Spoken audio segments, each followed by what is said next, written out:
Brian Giles with Brian Giles MTG. And we're back with more Final Fantasy spoilers. Hoo-ha. Now, most of this was revealed at PAX, Penny Arcade Exchange East, this past weekend. But my regular spoiler site didn't get them updated until today, which is Monday.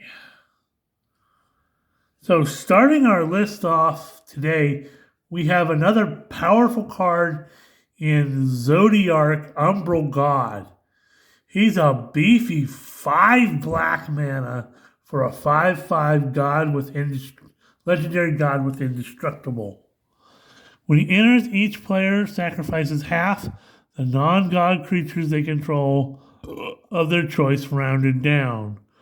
Whenever a player sacrifices another creature, put a +1/+1 counter on Zodiark.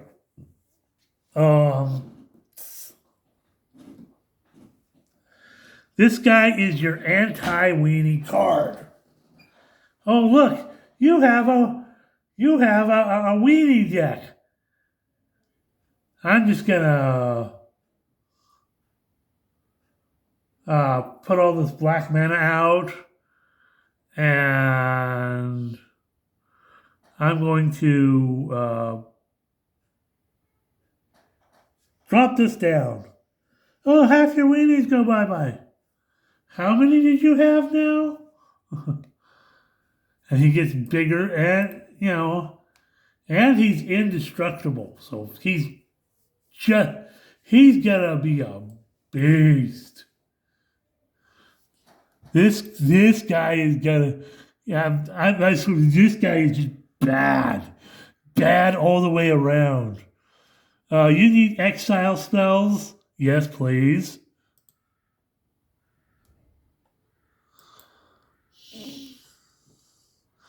We have Clive, Ifrit's dominant. So he's 2 red and 4 for a 5/5 legendary human noble warrior. When he enters, you may discard your hand and draw cards equal to your devotion to red. How fun! This is the only thing that has devotion in it, but they're looking to try to fit these cards into other, because this is all going to be standard legal. It's going to fit into the set, regular Magic. So it's a good way to do it, especially if you're playing a red deck. He also has, for 2 red and 4, you can tap him and exile him and return to the battlefield transformed as Ifrit, Warden of the Inferno, and a Saga enchantment creature. It's a 9/9 demon. Chapter 1, he fights up to 1 other target creature. Well, he's a beefy boy. He'll take out most creatures. Chapters 2 and 3, add 4 red mana. If he has 3 or more lore counters on it, exile it and return it to the battlefield.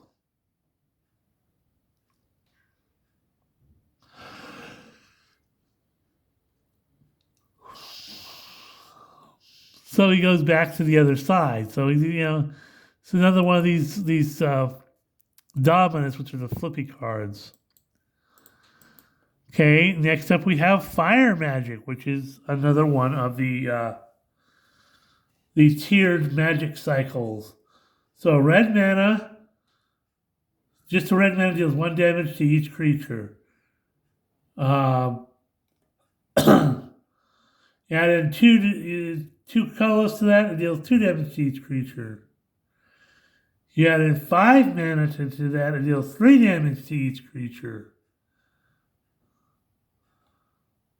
So it gets bigger, it's, it can be board wipes for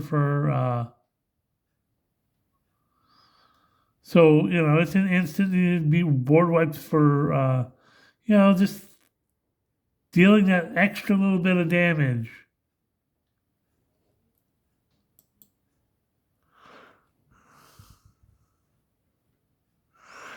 We have Furion Rose, Wild Rose Warrior. A red and 2 for a 3/3 legendary human rebel warrior. Equipped creatures you control have haste. Well, that'll fit into some decks centered around some of the clouds that are available with this set. Whenever a non-token equipment you control enters, create a token that's a copy of it, except it has this equipment's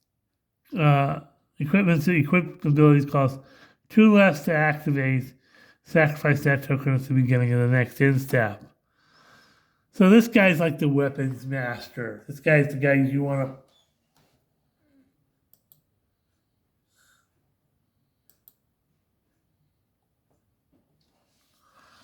We have Gilgamesh Master at Arms. He's kind of beefy at 2 red and 4, but you get a 6/6 legendary human samurai. When he enters or attacks, the top 6 cards of your library, put any number of equipment cards from among them onto the battlefield. The rest of the bottom of your library in a random order. When you put one or more equipment onto the battlefield this way, you may attach one of them to a samurai you control. So this guy goes well with some of the stuff out of Kamigawa Neon Dynasty and stuff. So hoo-haw.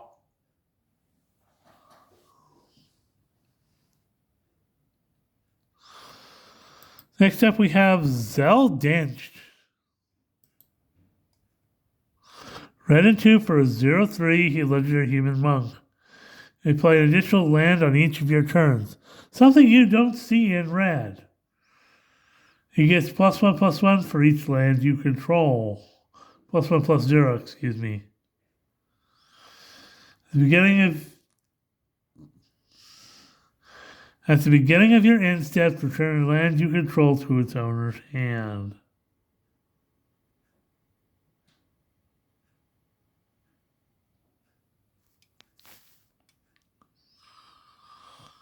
So, this guy, he does stuff.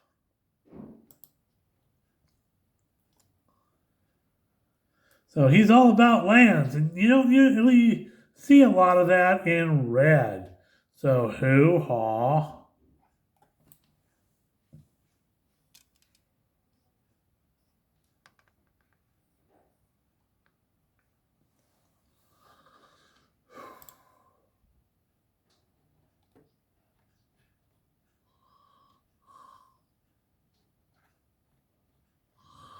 Next up we have Bartz and Boko. This is an interesting card. It's 2 green and 3 for a 4/3 legendary human bird. Has affinity for birds, so when it enters, each other bird you control deals damage equal to its power to target creature an opponent controls.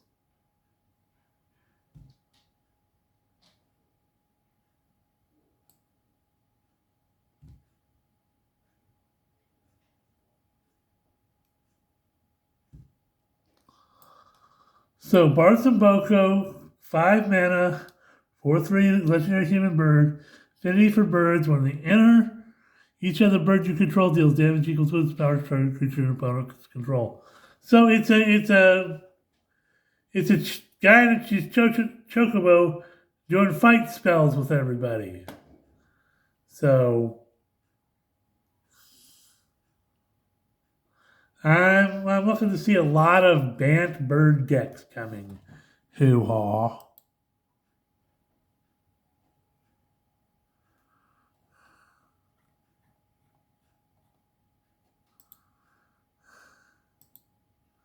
Next up, we have what's been dubbed as the meme card of the set.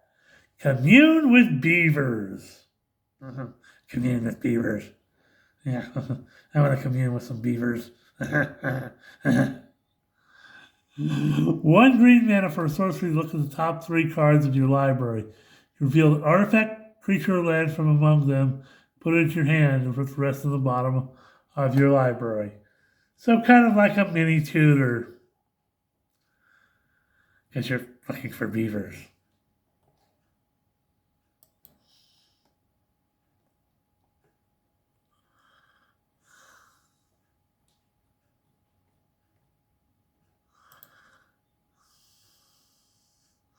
Next up we have A Realm Reborn. 2 green and 4 for enchantment that reads, other permanents you control have tap it to add 1 mana of any color. So hoo-ha.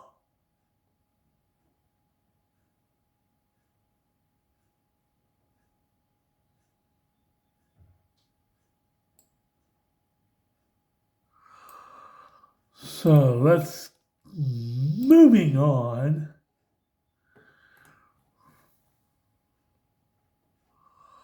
We have another summon, Fenrir, another iconic creature from the Final Fantasy universe. A green and 2 for a 3/2 enchantment creature, Saga Wolf. Chapter 1, Crescent Fang. Search your library for a basic land card. Put it onto the battlefield, tapped, and shuffle. Chapter 2 is Heavenward Howl. Whenever you next cast a creature spell this turn, that creature enters with an additional +1/+1 counter on it. Chapter 3 is the Ecliptic Growl. Draw a card if you control a creature with the greatest power or tied for the greatest power.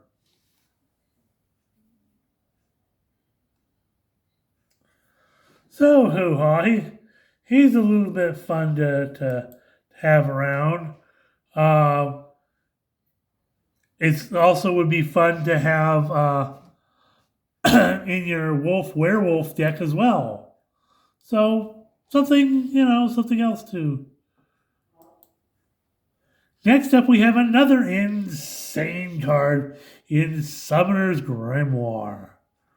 So it's a green and 3 for an artifact equipment with job select. Equip creature is a shaman in addition to its other types. Whenever this creature attacks, you may put a creature card from your hand onto the battlefield. If that card is an enchantment card, it enters tapped and attacking. Equip for 3. Ew. That's just summon big nasty creatures. Yikes.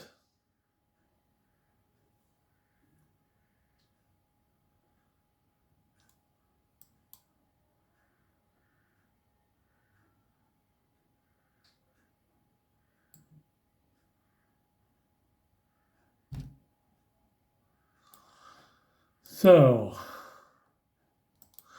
next up we have Tifa Lockhart. Now, a green and 1 for a 1/2 legendary human monk with trample. Whenever a land you control enters, double Tifa Lockhart's power till end of turn. So this in a landfall deck is gonna make an impact. Hoo-ha.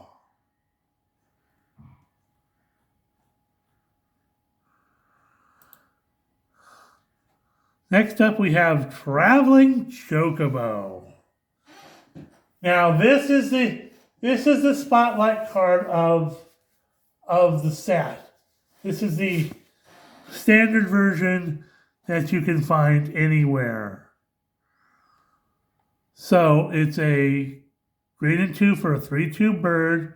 You look at the top card of your library at any time. You play lands and cast bird spells from the top of your library. If a land or a bird you control entering the battlefield causes the triggered ability of a permanent you control to trigger, that ability triggers an additional time. But the Chocobos come in neon ink versions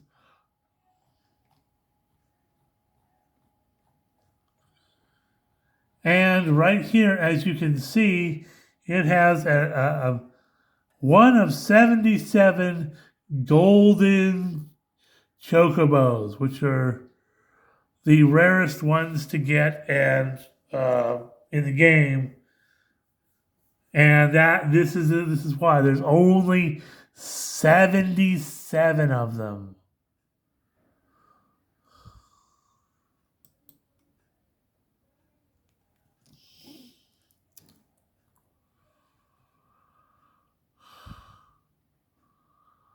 So, hoo-ha, that's the chase card.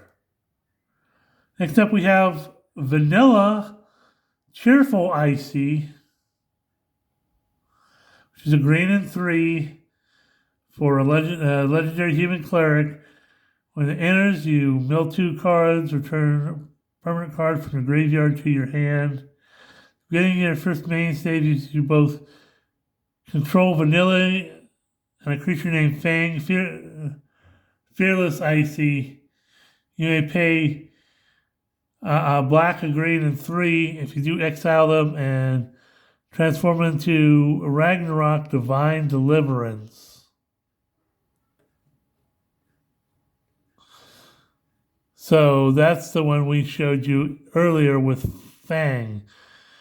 That it's nasty.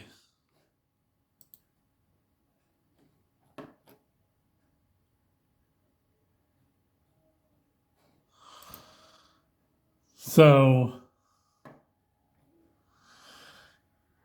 it becomes a 7/6 Vigilance, Menace, Trample, Reach, Haste.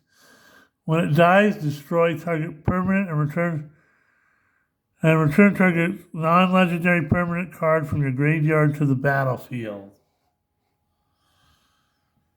So just when this thing melds together, it's just bad all the way around. Then we have another insane card in Absolute Virtue. So it's kind of beefy at a white, a blue, and 6 for an 8/8 legendary avatar warrior, but it can't be countered. It has flying, and it has protection from each of your opponents. You can't be dealt damage, enchanted, or targeted by anything controlled by your opponents. So you have to get this thing off the board immediately.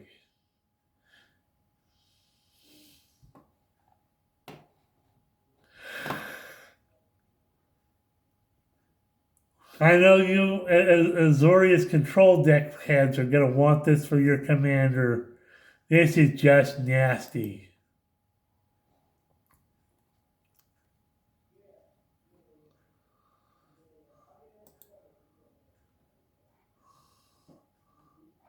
So we have Balthier and Fran. A red, a green, and 1 for a 4/3 human rabbit with reach. Vehicles you control get +1/+1 and have vigilance and reach. Whenever a vehicle crewed by Balthier and Fran this turn attacks, it's the first combat phase of your turn. You may pay a red, a green, and 1. If you do, after this phase, there's an additional combat phase. So more combat phases. Hoo-ha.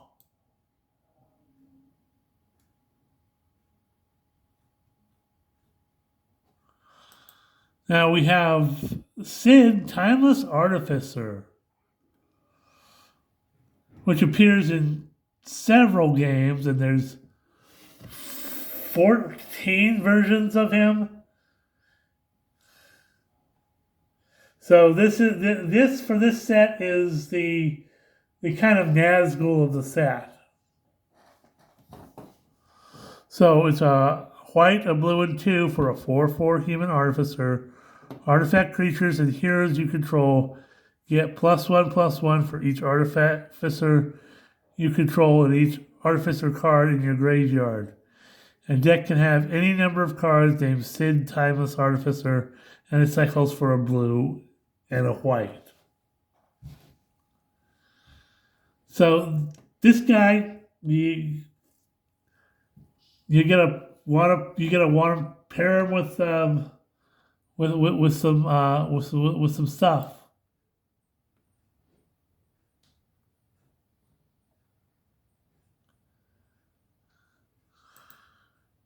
And we have Emperor of Palamecia. A blue and a red for a 2/2 legendary human noble wizard. Tap it to add a blue or a red. Spend this mana only to cast a non-creature spell. Well, in blue or red, there's definitely a lot of non-creature spells. So whenever you cast a non-creature spell, at least 4 mana was spent to cast it. Put a +1/+1 counter on the Emperor of Palamecia. Then if it has 3 or more +1/+1 counters on it, transform it into the Lord Master of Hell. A 3/3 Demon Noble Wizard with Starfall. When it attacks, it deals X damage to each opponent, where X is the number of non-creature, non-land cards in your graveyard. Hoo-ha. Well, we're at 21 minutes. We're going to say we'll see you on the next video.